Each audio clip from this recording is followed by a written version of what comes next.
Well, hello, it's me, your delightful host, Sharon, and this is Habeas Humor. We're back, baby! Today is January 5th, 2021, and we are coming to you via YouTube and also standard MP3 podcast on your favorite platform. Not live streaming, though. Not this time. Why? Well, if you are seeing this, it means that I am dead. Kidding. Joking. No.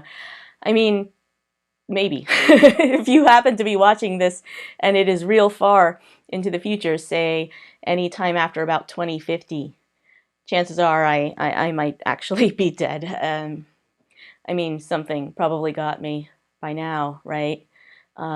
Maybe heart disease from those delicious, what are they? The Blue Bunny mint grasshopper ice cream sandwiches. Oh, they're so good. Or cancer from my iPhone. Or global warming. I mean, that may have gotten all of us by now. We may all be dead. I mean, unless that brave little Greta Thunberg saved us. You know, she's trying. You go, Greta. Hurry. Hurry, Greta, hurry.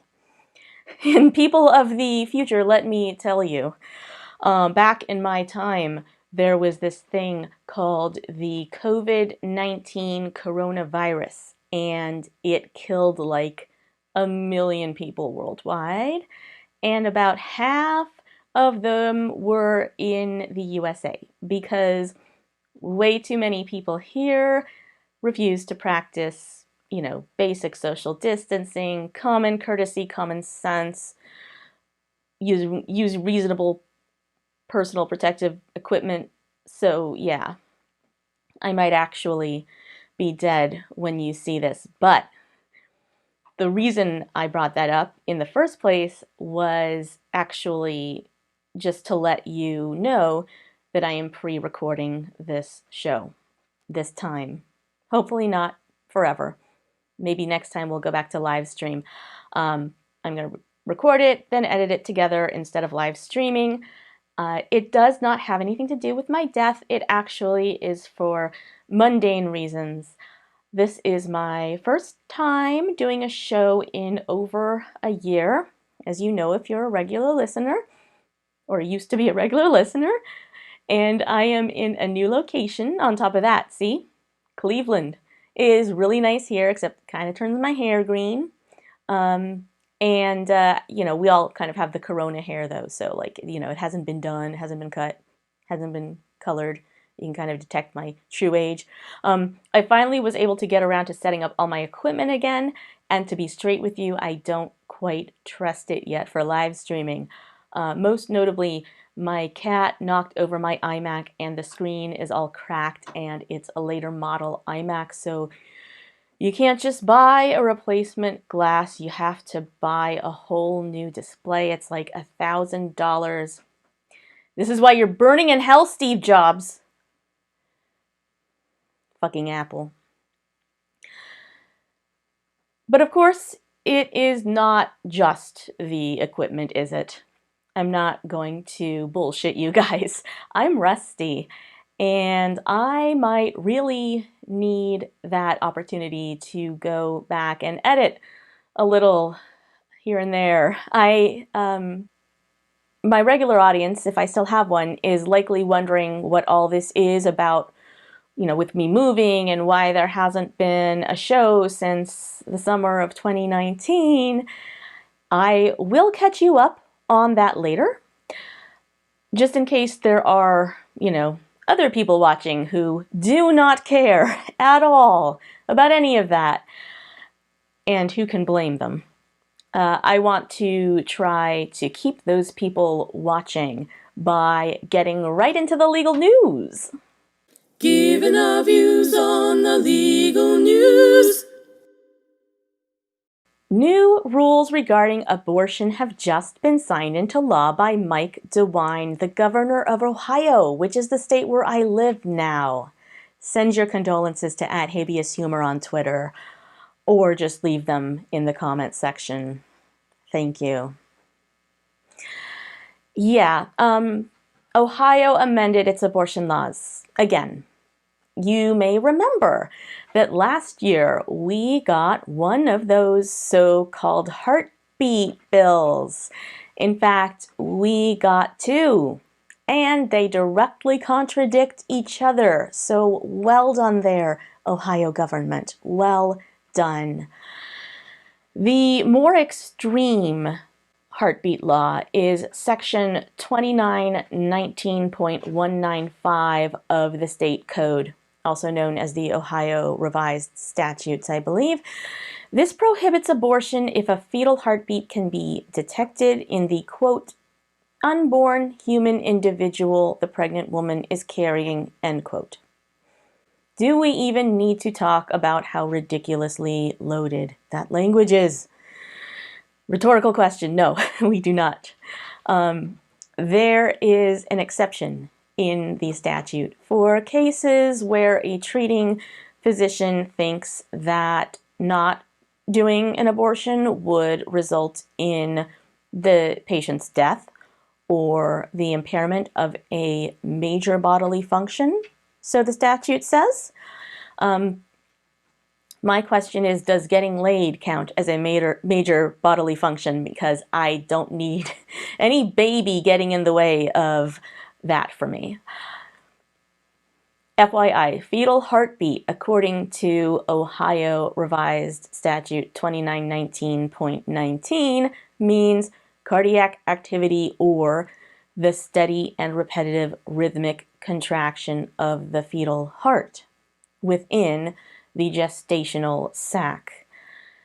As you know, if you have been doing your scholarly reading, we can detect sounds that sound like a heartbeat in an embryo long before it has anything that actually resembles a heart. And anyway, it's an arbitrary emotion-based standard that has no business being in the law. Even though Ohio enacted this law saying no abortions once there is a quote unquote heartbeat, that law has been enjoined, meaning blocked, from enforcement pursuant to a federal lawsuit, and it will remain unenforceable unless the U.S. Supreme Court has something to say about it. And I think they will, don't you? And I don't think we will like it. And I am going to stop talking about the U.S. Supreme Court right now so that all the blood vessels in my brain don't explode.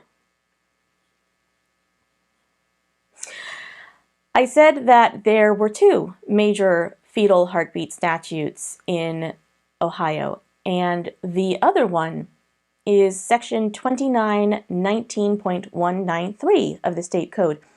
And as far as I know, it has not been blocked by any court. This statute is inconsistent with the other statute. I think this one was intended as the backup, so to speak. It says that a person who intends to perform or induce an abortion on a pregnant woman shall determine whether there is a detectable fetal heartbeat of the, quote, unborn human individual the pregnant woman is carrying, end quote. Fuck you, Ohio. Fuck you, Ohio Republicans, because it's them that did it, and we'll get into that. Fuck you, Ohio Republicans. Fuck you right in your face.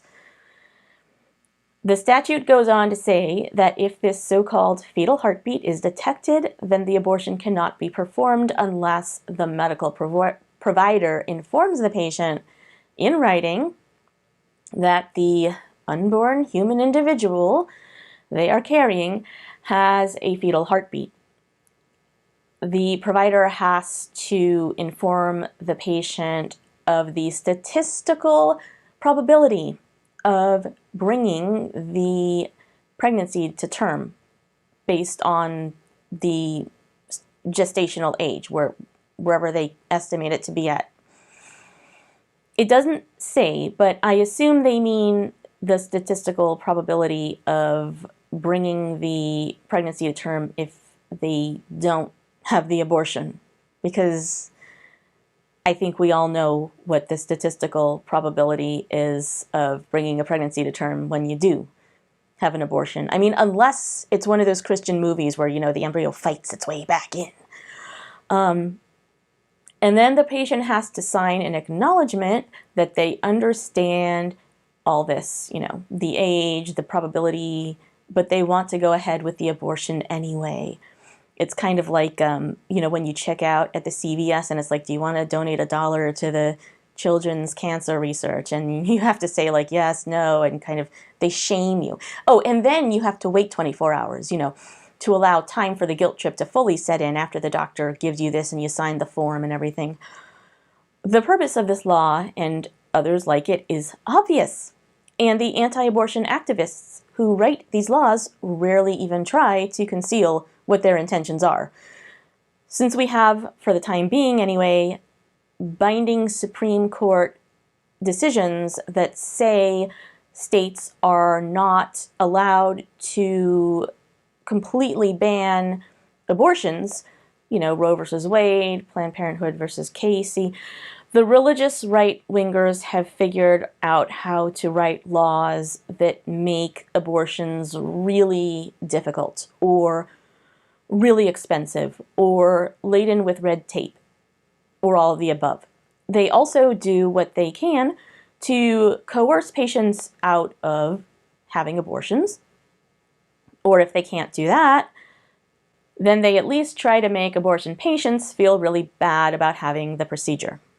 There is a name for this, or there is now, because I just coined it.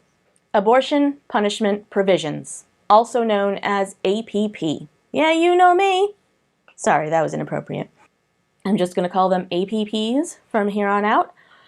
It is difficult to talk about all of the different A.P.Ps, or even list them all, because there are so many. Some states have imposed frivolous building codes on facilities that perform abortions in order to make it so there are fewer places that are able to do abortions. Many states require waiting periods to make the process take longer. And then there are the heartbeat laws, as we already discussed. And then there is the ultimate A.P.P., the pièce de résistance. Fetus burial laws.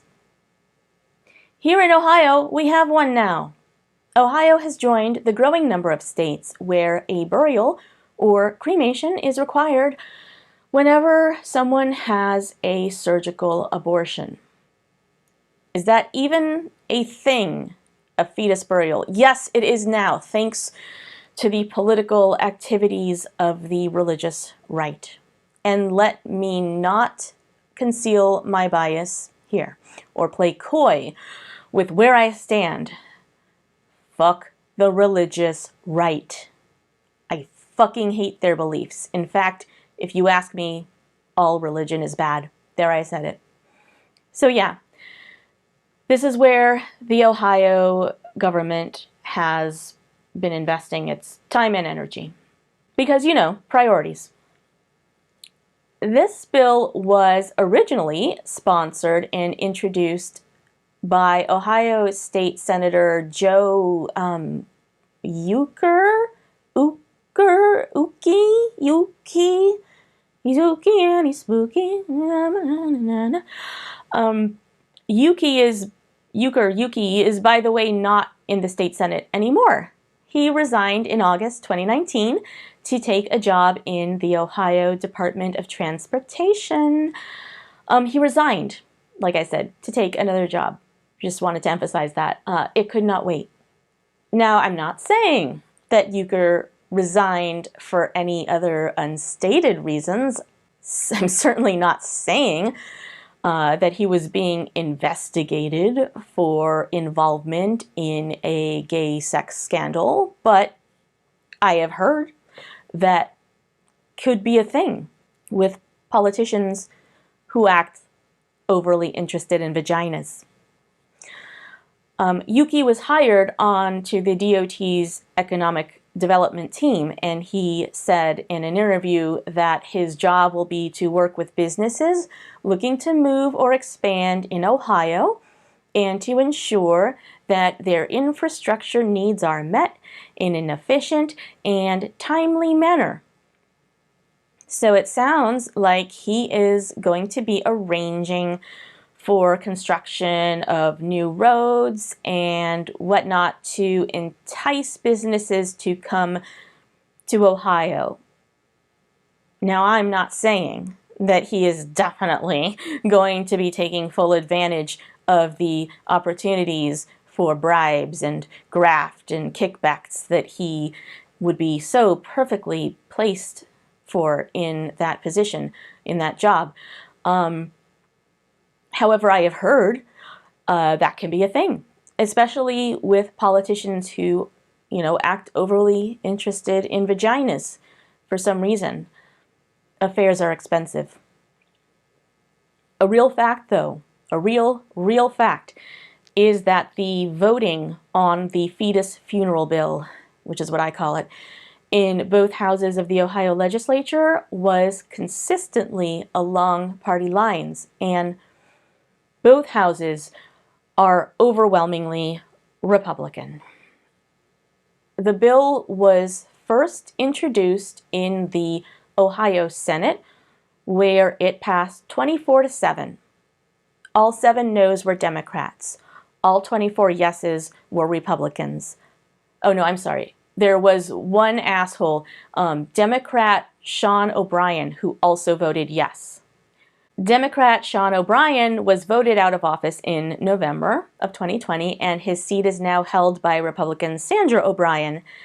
It would be so funny if she was his wife or relative, but she's not. I don't think they're related. So in the Ohio House of Representatives, the fetus funeral law passed 60-36. All 60 yes votes were Republican. All 36 no votes were Democrat. So yeah, there are differences between the parties. Governor DeWine signed the fetus funeral law on December 30th, 2020. The entire act is online, of course, and the link is in the show notes if you want to read it. Among other things, the law requires that final disposition of fetal remains from a surgical abortion, which just means any abortion that, wasn't a spontaneous miscarriage, shall be by burial or by cremation at a crematory facility. Actually, I guess abortion pills, if they were legal, wouldn't be included, but we don't have those. That's codified at 3726.02 of the Ohio Revised Code. The next section says that a person who has a surgical abortion has the right to determine whether the final disposition shall be by cremation or interment. Interment is a synonym for burial, in case you didn't know. And the location for the final disposition. So you get to choose all those things, and you thought those lawmakers weren't pro-choice. And by the way, this burial law is not just for aborted fetuses. It's for all abortions, whether the quote-unquote human individual in the womb is an embryo, a zygote, or a blastocyte. Yep, it says that in the statute. And you might be wondering, is there any exception for tissue or cells or blood that can be used for scientific or medical purposes? No. In fact, it really seems to me like that is part of the point of this law, to make sure that these materials go into the ground where they supposedly belong and not into laboratories where, sacrilegious researchers might use them to cure Parkinson's or some shit. The law also says whoever knowingly violates these disposition requirements is guilty of, quote, failure to dispose of fetal remains humanely, a misdemeanor of the first degree, end quote. In Ohio, the penalty for a misdemeanor of the first degree is a fine of up to $1,000 and or jail time for up to 6 months. So the cost of abortions is going to go up, and so will the amount of paperwork involved. Now, technically, the law does say that the facility that performs the procedure has to pay for the burial or cremation, but costs to the facility get passed on to the patients, obviously. Not that there won't be opportunities for some of us to get rich. Can you imagine the money to be made by people who can figure out how to market this really well? I mean, sure, most people who have to bury or cremate their fetuses, embryos, zygotes, blastocytes are not going to be looking to make it fancy, but maybe that's the hook right there. Low cost, low maintenance, fetus funerals, feederals, discount feederals, defeederals. I'll tell you how I would do it. And you're in luck because I brought an example for show and tell. Now, if you like my ideas, let me know, and maybe I will turn this into a little side business. Habeas corpus. Uh-huh. All right. So here is how I would do a fetus burial. Unfortunately, I don't have an aborted pregnancy of my own to use at this time for display, so I searched the alleys of Akron, Ohio until I found someone else's. Obviously, we need a casket in which to bury our dearly departed little zygote. I actually gave this guy a name. I call him Ziggy. So I'm thinking, what do I have plenty of that would be about the right size for a discount feederal? And the answer, if you know me, is empty seltzer cans. My sample here is a can that used to contain Target. Oh no, Ziggy's leaking out the. I took the I popped off the top. Oh Ziggy, this is so undignified. Your blood is on my hands. Anyway, yeah, this is Target Good and Gather tropical cherry and other natural flavors. But if you want to, go fancier, you can use like a LaCroix can. This was obviously a rush job for the show, but when you do yours, go wild. Decorate it, really have fun, make it your own.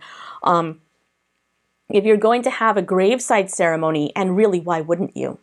Then you're going to have a decision to make. Do you want to go open casket or closed casket?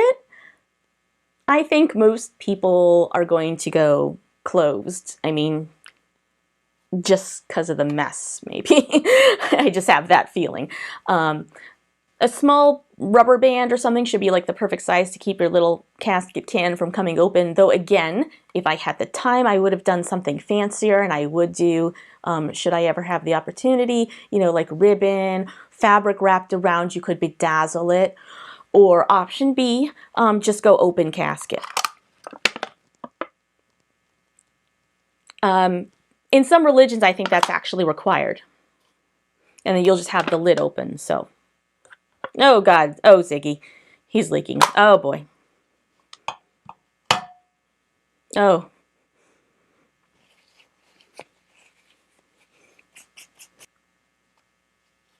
Look, this is gross and ridiculous, right? It's comically ridiculous, which is why I'm treating it here like a joke. But it's real. I mean, this isn't real, but the law is real. And the apparent widely held sentiment behind the law is real. And so this is the new normal for those of us who live in Ohio and in other states that have passed similar abortion punishment provisions. Texas, Georgia, Oklahoma. I'm not sure all of the states that require mandatory burials right now for the goop that comes out with an abortion.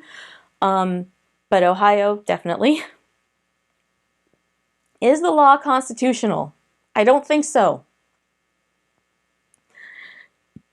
Not based on Roe versus Wade and the subsequent decisions by the U.S. Supreme Court, and not based on the decisions by the federal courts that have blocked the fetus funeral laws in other states.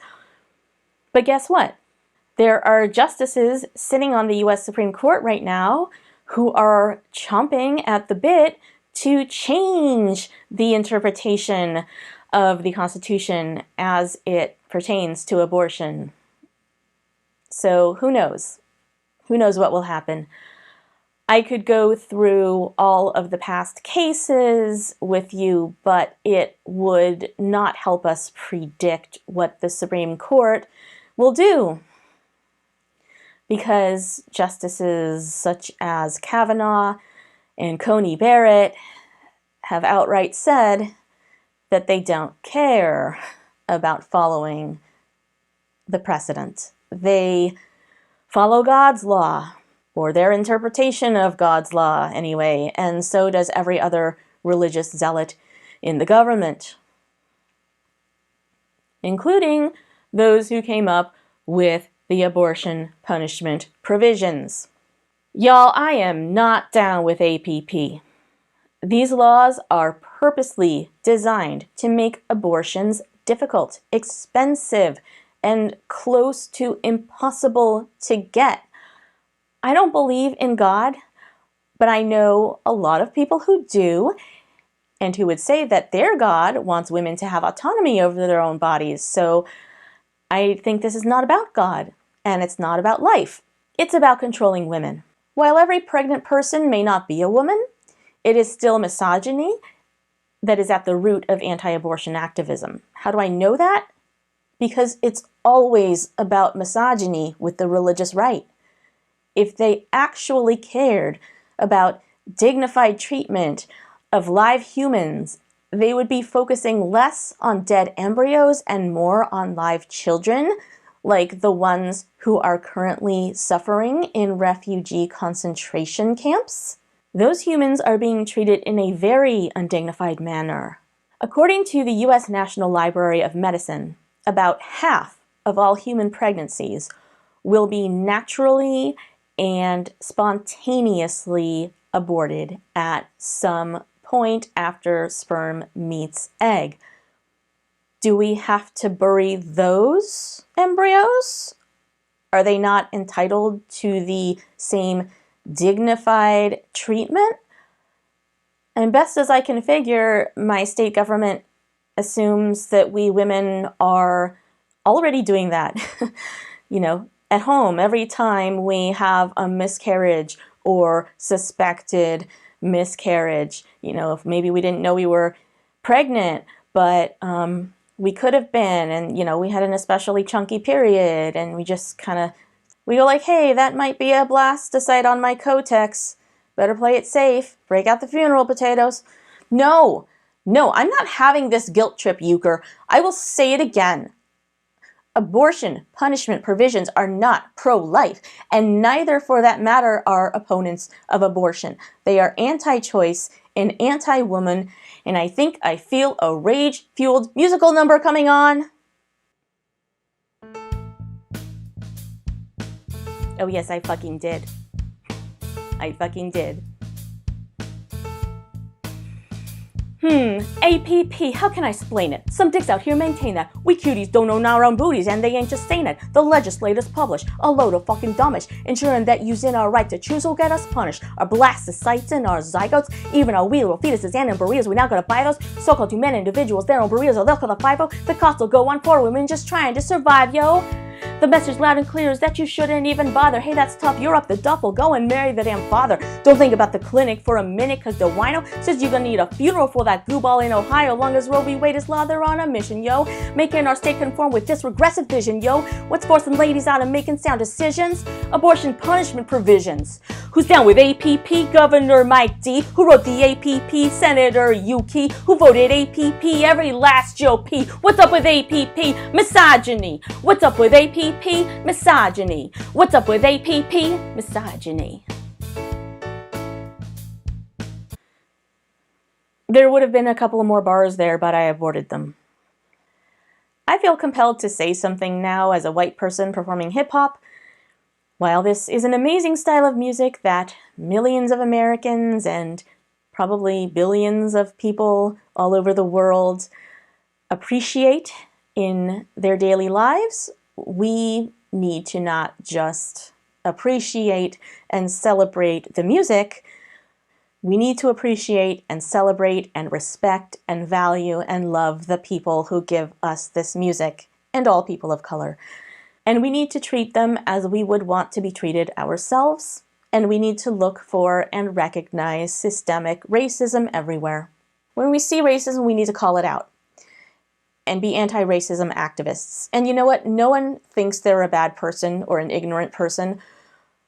No one ever thinks that about themselves, but all of us have blind spots. And when those are pointed out to us, we need to not be little snowflakes about it. Hopefully my song wasn't offensive. If it was, comment right in, let me know your opinion, and I'll definitely consider it carefully. We need to listen to other people and look within ourselves and learn and get better, self-included, obviously. I know that these are just words that I'm saying right now. I strive to live up to these words through my actions every day. I want to be called out for my shortcomings. I don't want to look like I'm just patting myself on the back for being an anti-racist. I want to become a better anti-racist, and I know that my audience wants to do the same. So let's help each other out with that. And getting on back to what the song was about, if you are also not down with A.P.P., then please get involved. Send a few bucks to NARAL, N-A-R-A-L, link in the show notes, or the ACLU, or a local abortion rights foundation. Protest publicly if you are in a state with A.P.P. laws. And the biggest, best thing you can do is run for office yourself. I don't believe that mandatory fetus funerals are something most Americans support.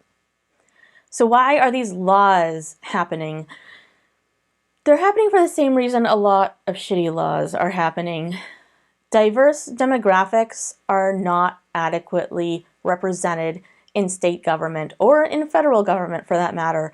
Lawmakers overwhelmingly tend to be older white males, and a lot of them are incompetent to boot. Most of us barely think about what sort of people are serving in lawmaker positions, especially at the state level. How much time have you ever spent checking into the background and qualifications of the legislators in your state? Have you ever? Or have you merely assumed that the people getting elected to office are qualified and intelligent and know what they're doing? Look into it. You may be surprised. And don't make the mistake of assuming that a law degree makes a person automatically smart. I mean, I have a law degree. And I could name a bunch of people who went to fancier law schools than I went to, and yet I would not trust those people to water my plants competently. Ben Shapiro graduated from Harvard Law School, as he mentions all the time, frequently. Enough said. The January 2nd episode of Thank God I'm Atheist contains a great interview with Teresa English, who ran for state legislature in Massachusetts. Even though she didn't win, she said it was a great experience to take on the incumbent, who she said is terrible.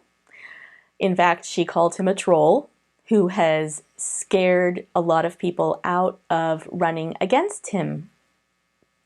She did not say his name, but I will. His name is Mark Lombardo, and I do not think he is very competent or intelligent or enlightened. Hi, my name is Mark Lombardo. I'm the state representative for the town of Billerica, and I'm running for re-election this November. Okay, Mark, so what are your three main ideas that you're running on for in this election? Yeah, I think this is a critical time to make sure that we are supporting our police officers and ensuring that we support law and order in the Commonwealth of Massachusetts and in our community. And we've got great community partners in the police officers in Billerica, and I want to continue to make sure that we fund them properly and that they're treated with respect and that we really treat them as community partners, because that's how they treat us. I think Secondly, we really need to focus on getting the economy moving. Unfortunately, due to coronavirus, we now have the highest unemployment in the nation. We've got to turn that around with policies that are going to be smart for small business owners and get people back to work. Because the biggest concern we're seeing in my office right now is people struggling with unemployment. So we've got to help people get back to work, and that's really a major focus of mine. And finally, while people are hurting, the last thing we need to do is raise taxes. And Beacon Hill right now wants to raise your taxes, and I will be a firm voice for the hardworking families of Billerica to hold the line on taxes and make sure that we're not taking more money from those who can least afford to pay right now. Okay. I will, of course, put a link in the show notes to the TGIA episode with the interview in case you have not already heard it. Anyway, Teresa says that even though she did not win the election, it is one of the best things she ever did. She came closer to winning the seat in her district than any Democrat ever has.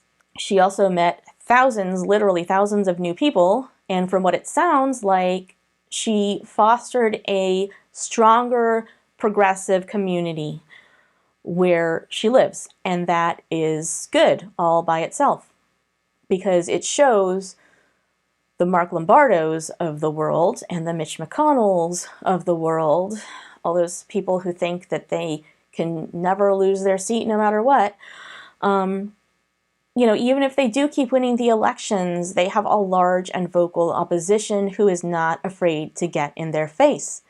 And that matters, because when we are silent, they become more emboldened. And speaking of the alt-right and their assholery, one of my favorite comedians, Kathy Griffin, she's not alt-right, but she's been sued for making tweets that hurt someone's delicate little fifis who is alt-right. You'll never guess who brought the lawsuit. It was that obnoxious Covington Catholic high school kid, Nick Sandmann. You remember the one who was trying to intimidate Nathan Phillips when he was playing his drum at the Lincoln Memorial? Sandmann and some other people sued Griffin in Kentucky federal court because they say that she doxed them via Twitter. She didn't, and she got the case dismissed last April, but the plaintiffs appealed, and the case is going to be heard by the Sixth Circuit Appeals Court on January 12th, which is this coming Tuesday. And I hope that Griffin and her lawyers kick some ass, and I will try to follow that story and report the results. And now, time for everyone's favorite segment. Audience participation, playing along at home.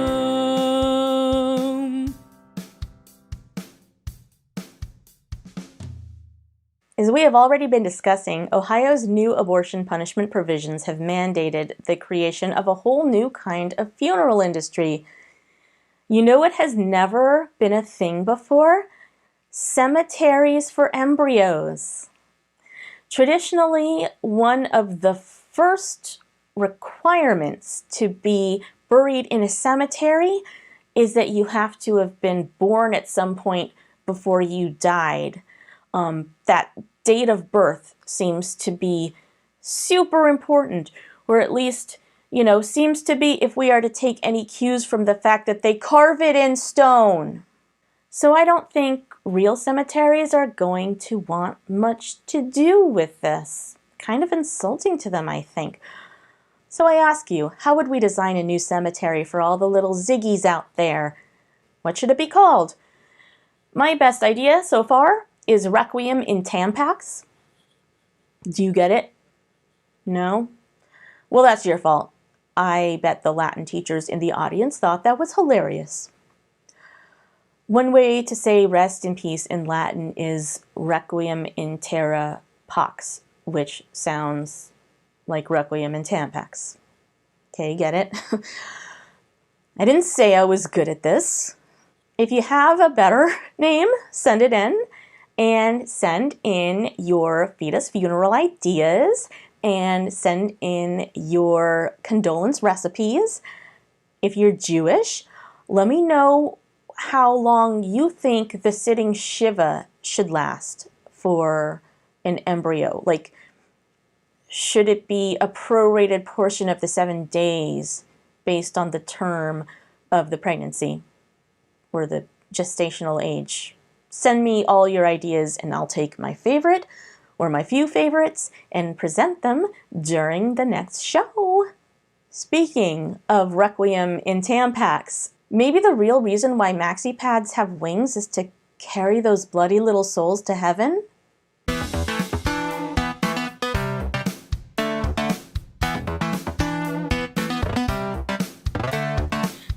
It's time to thank our awesome patrons.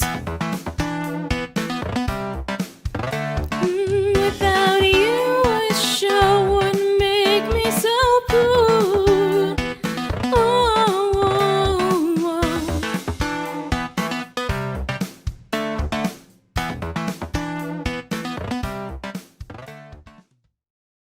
This show is made possible by the pledges of generous and wonderful people who contribute via Patreon and PayPal. Just like your favorite DoorDash driver, I work for tips. So if you have $1 to send my way for each one of these shows, visit habeashumor.com or go straight to patreon.com/habehumor, HABEHUMOR. The link is in the show notes. Normally, this show is streamed live on YouTube, but only the patrons get the link to watch live. The new patrons to thank, and this is going back to summer of 2019, so that's embarrassing for me. New patron Cindy H, thank you. New patron Kimberly K, thank you. New patron Susan G, thank you. She's my singing teacher, just so you know. And finally, new patron Leona F, aka my mom, thank you. The hero humorists pledging $5 per episode are Phil and It's-A-Me, and also Leona F, aka my mom, thank you all so much. The Herculean humorists pledging $10 and up per show are Brian B and top patron Dan Griffith. All my gratitude and love to you guys as always. Please remember that if you pledge at $5 or more per episode, you will receive a special gift, which is one of these. A 2-ounce jar with the show logo on it. We call it the Jarone. And I used to say it was great for bringing booze on airplanes, but don't you be doing that now. Stay home, or at least stay home as much as possible. Don't be an asshole. Speaking of the Jarones, I am so sorry. I meant to send these out in summer of 2019 to the $5 patrons, and I totally forgot, and everyone was too polite to remind me. So I am putting this on the front burner, and Greg will help me. Greg has your back, you guys. He will make sure these Jarones get sent out. So while we are on the subject, let me give a brief explanation for the long break since the last show. If you are not actually interested in hearing the story, probably want to peace out about now. And please, on your way out, make sure to rate this show 5 stars, smack the like button, smack the subscribe button, share, tell your friends, please, and we will see you next time. So here's the story, more or less.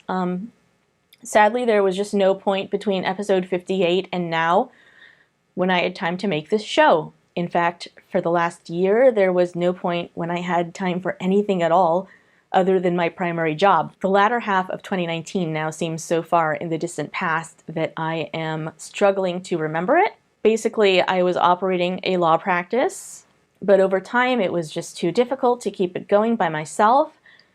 I did other things for income, such as tax preparation and even freelance reporting.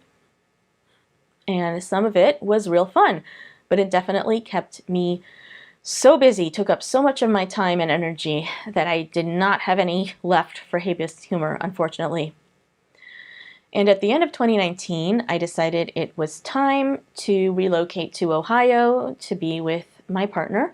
So I did a big move and I got a good job, but as it turned out, the job was off the charts demanding, and I did nothing for a year but work, like literally from the time I woke up to the time I would collapse from exhaustion and go to sleep at night. And finally, with the support of my wonderful partner Greg, I made the decision to quit that job. And now I'm looking, so if anyone has the hookup, let me know. And I think we're caught up on all the important me news. If you are owed a Jarone, I promise I will get it out to you very soon. Obviously, not everyone has extra money right now to support the show. In fact, if I don't find a replacement job soon, I might have to cancel my own Patreon pledges to other shows. But don't worry, you can easily help us out for free. Please click the like button and the subscribe button. Please share the Habeas Humor videos on social media. And if you are listening on a podcast platform, please give us a 5-star rating. The habeashumor.com website is your one-stop shop for watching, listening, supporting, communicating, and sending your friends. So check it out and follow us on the social media. As always, do not take any legal advice from this show. It is for entertainment only. Do not make the mistake of thinking that we have some kind of attorney-client relationship, because that's not how it works. And believe me, that is a good thing. The attached notes contain links to the sources used in this episode, as well as how to find habeas humor all over the interwebs. That is where we are going to leave it this time, friends. Please continue to shelter in place and social distance. Wear your PPE, get the vaccine if you can, and stay legal, my friends.